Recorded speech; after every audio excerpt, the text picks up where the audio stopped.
आज तक वैज्ञानिक खोज नहीं पाए कि सृष्टि में सबसे छोटा तत्व क्या है और सबसे बड़ा क्या है।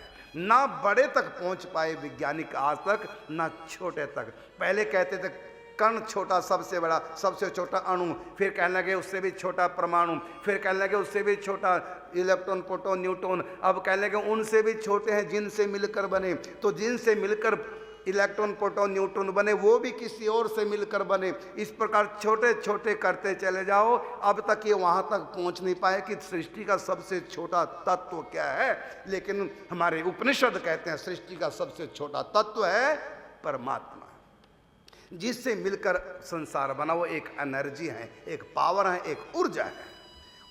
वैज्ञानिक, ये तो सिद्ध वैज्ञानिकों ने कर दिया कि सब ऊर्जा है, जो कुछ भी हो रहा है यदि किसी की सत्ता है वो किसी विशेष ऊर्जा से है। लेकिन ऊर्जा उत्पन्न कैसे होती है ये जान नहीं पाए, और इसका उत्तर भागवत में लिखा है। वो अनादि तत्व है, वो कभी उत्पन्न नहीं होता। हाँ, ब्रह्मा के आगे भगवान ने कहा सर्ग मैं बनता हूं और विसर्ग तुम बनाओ। सर्ग का मतलब मैटर, मैं बनता हूं, वस्तु सबसे छोटा तत्व मैं बनता हूं, उन तत्वों को जोड़ जोड़ करके ये वस्तुएं तुम बनाओ। जैसे गारे से घड़ा बनता है, इसी प्रकार भगवान से संसार बनता है। इसलिए कहा अगुण सगुण सब आप हो, निराकार साकार, सर्व रूप धरि हे हरि आप बने संसार। तो भगवान पहले 24 तत्व बने हैं। सबसे प्रथम तत्व है महत तत्व।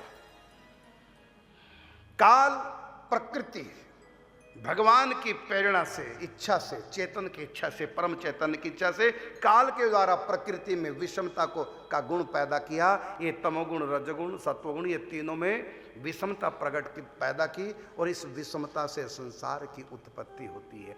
समता से प्रलय होता है और विषमता से सृष्टि की उत्पत्ति होती है। कोई अमीर, कोई गरीब, बराबर कोई नहीं। जिस दिन दुनिया में सब बराबर हो जाएंगे, बराबर तो शमशान में जाकर होता। नाम ही है सबकी शान, जहाँ सम हो जाए वही है शमशान। जहाँ सब बराबर है उसको प्रलय कहते हैं, और जहाँ ऊपर नीचे है, क्योंकि कर्मों के अनुसार सब व्यक्ति ऊपर नीचे होते हैं, बराबर नहीं। अगर सब अमीर बन जाएं तो अमीरों के यहाँ सेवा नौकर कौन नौकरी करेगा, कौन काम करेगा? सब गरीब बन जाएं तो गरीब बेचारे किसकी फैक्ट्री में काम करेंगे जब अमीर कोई रहा ही नहीं।